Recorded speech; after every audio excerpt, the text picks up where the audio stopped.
I think it was Dick that really brought this to us, right? It was like Rehoboth or Georgetown Rotary that was bringing this all together.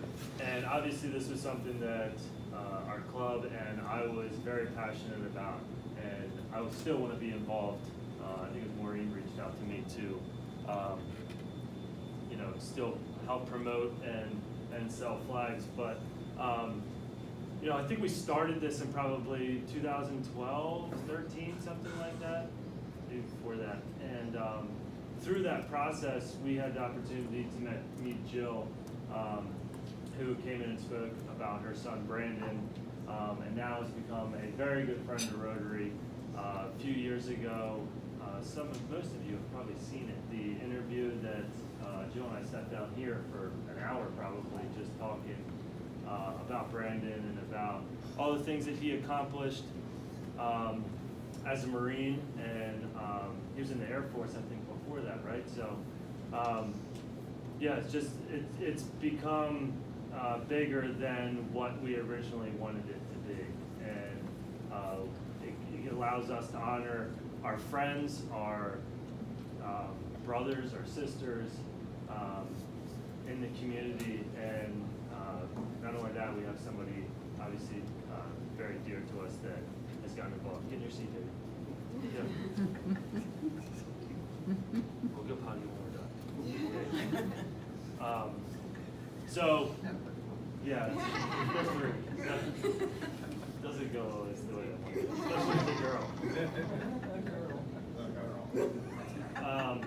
So, I think did you reach out to Jill to come speak? So I think this is, again, a great opportunity for Jill to speak on our project and what it's meant to her. And yeah, without further ado, Jill Hardy. In the back.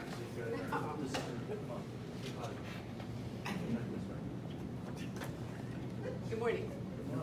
4 years ago, as I was driving to the Giant here in town, and I pulled up to the intersection, I saw both a beautiful and humbling sight. It was just before Memorial Day, and I knew what the gathering of flags meant as soon as I saw them. Thank you for your Flags for Heroes campaign. My hope is that it stirs others' hearts as it stirred mine. People do notice them. People do appreciate them. If you heard me speak 4 years ago when I was here, you will hear the same thing this morning. I can't change my story. I wish I could. For our family, every day is Memorial Day. On April the 28th, 2006, we were given the devastating news that our son Brandon was killed in Al Anbar, Iraq. I'd like to put a name and a face and tell you a little bit about Brandon as a representative of one of those flags that you'll be placing. Corporal Brandon Michael Hardy was our first child, born on March the 8th, 1981. He was a 9-pound, 2-ounce, blonde-haired, blue-eyed bundle of joy. He was the oldest of 4 children and took the role of big brother to his sisters and brother very seriously. He served as protector to his sisters and mentor to his brother. Brandon loved cowboys, country music, hunting, fishing, and Penn State football. He loved to be with people, and his teachers often spoke of his socializing skills. Brandon accepted the Lord as his personal savior at the age of 6. Brandon's last breath on earth was taken in the backseat of a Humvee in Iraq. His very next breath was taken in heaven, where I know his boots now patrol. Knowing with certainty that I will see Brandon again gives me the peace on the most painful days. Brandon attended Actware High School, or Actware School District, from kindergarten through 12th grade. He also attended the Culinary Arts program at the CAT, Brandywine Technical School, Vocational Technical School. Growing up, he worked at Dutch Way Farm Market, Country Gardens Restaurant, Black Rock Christian Retreat, and he worked for a friend at his horse stables. Brandon had a strong work ethic and always helped out around the house or gave a helping hand to those who needed it. During Desert Storm, Brandon would watch the news coverage and decided then at the age of 10 that that's what he wanted to do. He wanted to serve his country in the military. As he grew up, he never doubted nor changed that decision. Brandon graduated on June 11th, 1999, and on July 6th, he left for United States Air Force basic training in Lackland Air Force Base in San Antonio, Texas. He graduated on August 20th, 1999 as a member of the Base Honor Flight. After graduating technical training, he left for his first duty station at Ramstein Air Force Base in Germany. Brandon spent 2 years in Germany and 3 years at Fairchild Air Force Base in Spokane, Washington. Brandon was deployed 3 times to the Middle East while in the Air Force, including Saudi Arabia, Oman, and the United Arab Emirates. Brandon felt he wasn't doing enough for his country in the Air Force. He wanted to be part of the rigor, dedication, and the brotherhood of the Marine Corps. He wanted to be on the ground, making a difference. Brandon had attained the rank of Staff Sergeant in the Air Force and gave up rank and pay to start over at the bottom. He entered the Marine Corps at the bottom, like everyone else, as a recruit. Brandon left for Marine Corps boot camp at Parris Island on January 18, 2005. During boot camp, he suffered a serious bout of double viral pneumonia, causing him to spend 4 days at Beaufort Naval Hospital and an additional 6 weeks in the medical unit on base. During that time, he helped other recruits through difficult times of wanting to quit, illness, and injury, encouraging them not to give up. We received a card after his death from one such Marine, telling us how Brandon helped him through a hard time while they were both in the medical unit. Even while sick, Brandon's desire to serve and be a leader was evident to his commanding officers, and he was made platoon guide during his stay there. He was finally able to return to boot camp and endured the rigorous running and training despite the damage to his lungs. It was there Brandon met Derek Cothran from New Orleans. The two of them proudly graduated together as United States Marines on June the 3rd, 2005. They weren't stationed together, but they kept in touch after boot camp until they were both deployed to Iraq. After Brandon was killed, we knew we had to let Derek know. During our search for how to get in touch with him, we discovered that Derek was buried the day Brandon was killed. Both were killed by an IED in Al Anbar province. Picture of them at boot camp graduation there, if you'd like to see it then. When Brandon was home on leave from boot camp, he called me over to where I was sitting at the table, where he was sitting at the table, and was looking at his Marine Corps manuals.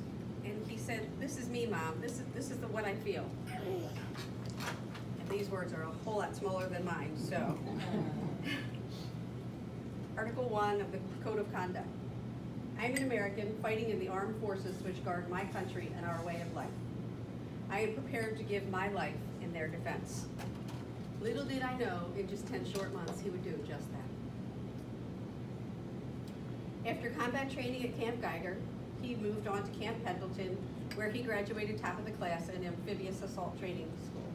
He was crew chief for the amphibious assault vehicles. When we said goodbye at the airport on February 9th, 2006, we fully expected to see him again, but knew the risk Brandon was taking to serve his country, defend our freedom. Brandon and his unit, Charlie Company, 3rd Assault Amphibian Battalion, 1st Marine Division, 1st Marine Expeditionary Force, were deployed to Iraq on March the 27th, 2006. Brandon was stationed at the Haditha Dam at Al Anbar Province. While on patrol in the early morning hours of April 28th, the vehicle in which Brandon was riding hit an IED. Brandon was killed instantly along with Sergeant Lee Mills from Brookville, Florida, and Sergeant Edward Davis III from Antioch, Illinois. He received a phone call from Brandon 3 days before his death. He had taken some higher-ups to Al-Assad and had a few free minutes and some time on his calling card. Brandon always loved kids and was telling us about the kids there. He felt bad because they would come running up to him while they were on patrol. The only English they knew was Mr. Give Me and the word chocolate. These children had very little. They appeared to be very poor, and they would take whatever they had to give them. He told me of one little girl named Raja. He said she had orange highlights in her hair and he wanted to bring her home with him. He took a picture of her, and when Brandon's belongings were returned to us, we found her picture in his camera. This is Raja. 13 years later, I wonder where and what she is doing today. We also received a letter from Brandon 4 days after his death. In it, he was telling us of an incident in which he was in a patrol, which his patrol was shot at from a car riding down the street. After he told us not to worry because he had great training, he closed the letter with, "Just remember, that's my job, and I love it, and I love you." I know if Brandon were here today, he would say the same as Nathan Hale. I only regret that I have but one life to give to my country.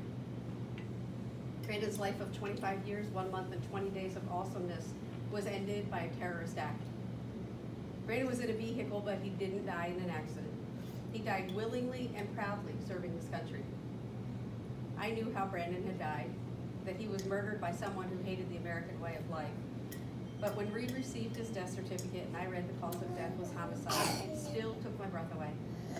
How could my precious son have been a victim of homicide at the hands of a terrorist?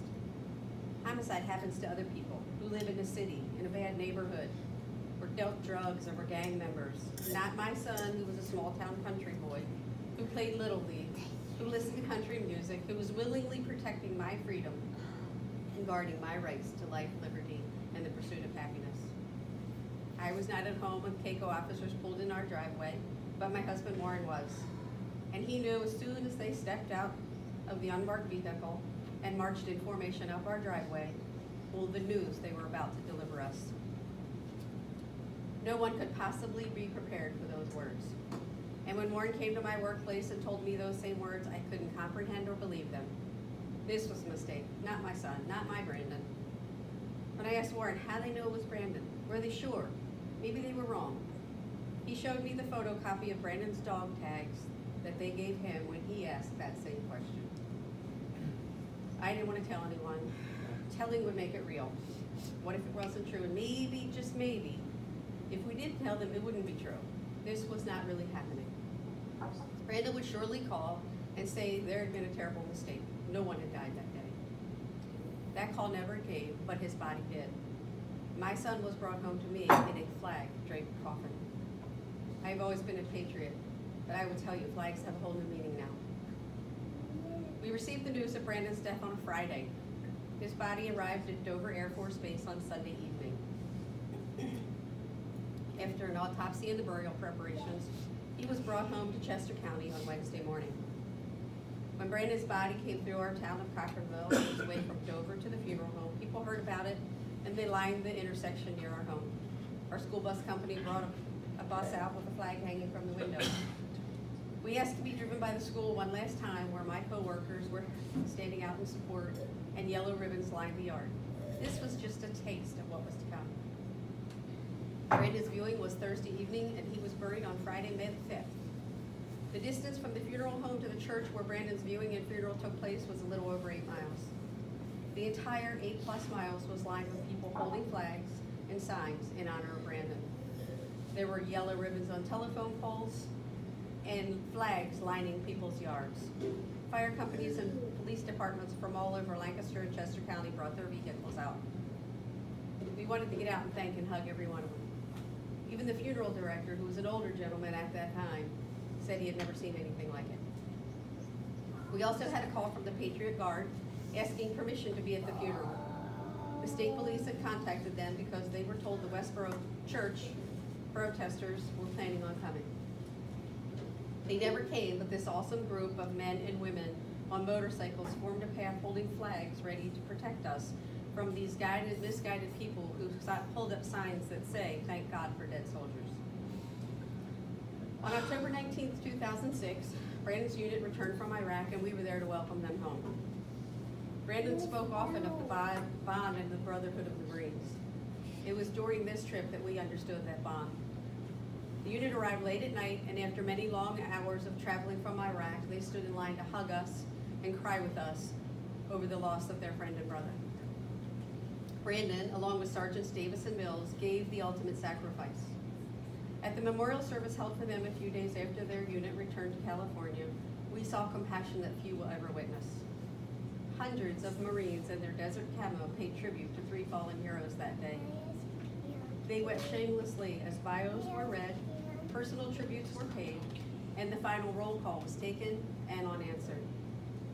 They then lined up for 2 hours to kneel at the field cross, to hold the helmet, touch the boots, and kiss the dog tags of their fallen brothers. It's hard to put into words the pain of losing Brandon, which thrust me into this unwanted alliance of the Gold Star motherhood. In fact, if those words exist, I haven't found them yet. As difficult as it was to go through the events of 13 years ago, this past Sunday actually, the funeral preparations, having a house full of people for days, and the viewing and the funeral, that was the easy part. It's in the quiet of the days since then, after life goes on, when you realize that time will not stand still, that is when the real struggle starts. Then begins the harshness of reality that death has come to steal that which was most precious to you, and you know he's gone. Grief comes and goes at various levels with each passing day. It is my constant companion. It's sometimes a quiet voice whispering in my ear, and sometimes it's a deafening roar drowning out everything around me. There is no fix to this grief. It is not an illness that will heal. It will not go away or get better. Life goes on, but it will never be the same. The passage of time will not bring him back. I sometimes still, 13 years later, have to process the fact that he is gone. In my quiet moments, I think about him riding in that Humvee, my mother's heart hoping that he did not feel the pain that would have surely racked his body. I look at the picture we received of the Humvee and I think about the story, and I forgot to bring it. I thought I brought it with me, but I guess I didn't. The Humvee, and I think about the story as it was told to us by the Marines that were there with him that night. I try to imagine how it was. They will never get it out of their mind. Unfortunately, that is why there are approximately 22 suicides per day from veterans returning from war, and one of which was in Brandon's unit. He could no longer take the pain of what he saw that night. Through all the joys in our lives since Brandon's death, and there are many, there is always something missing. A hole that can't be filled. A birthday once celebrated has been replaced with a death day where we honor him the way he wanted. There were 70 people at our house on Sunday night honoring Brandon, still 13 years later, with a song and a beer for Brandon. That's what he wanted. The special days and holidays where I know wherever he was, he would do whatever he could to call me to tell me that he loved me. The joy of watching our children get married without their brother there. The joy of being blessed with 7, soon to be 8, of the most precious, incredibly cute grandchildren on the face of the earth that will never know their uncle except for the stories that we tell them, and we do. All joys that have someone missing.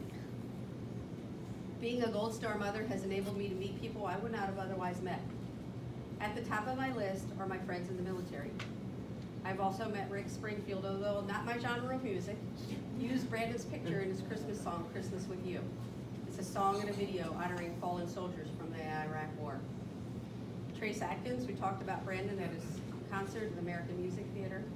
President George W. Bush, who in a personal and private meeting shed tears with me over Brandon's death, and all of you, my new friends here today.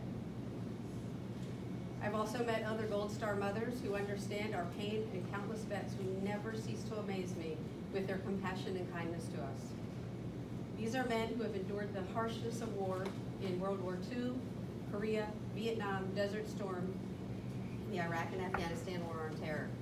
Several times when I speak to a military group, I've had them come up to me with tears in their eyes and tell me they feel guilty. I know what they're going to say, but I ask them why. They always say, I came home, but your son didn't. They respect us with the Gold Star family with empathy that the general public can't understand, and our respect to them is mutual. My biggest fear as a Gold Star mother is that people will forget Brandon, not the awesome son that I knew he was, but what he stood for and what he died for. And although it is difficult for my mother's heart not to mourn for my son, I agree with what General George S. Patton once said. It is foolish and wrong to mourn the men who died. Rather, we should thank God that such men lived. Time will not take away my Gold Star mother's heart no more than it will heal the ache left in my heart. I will always wear my Gold Star pin with pride and honor for my son, who gave his life so we can experience freedom. Some say there is no greater pain than to bear a child. I will tell you, there is no greater pain than to bury one. Thank you from a mother's heart for honoring our fallen with your Flag for Heroes campaign. And thank you for letting me share Brandon with you today. Keep up the good work. Thank you.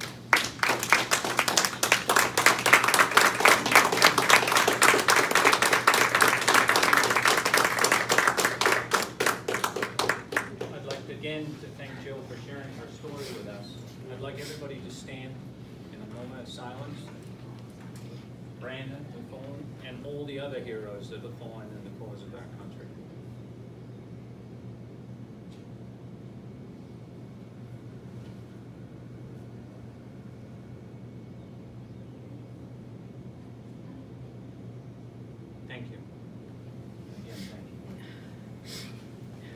So,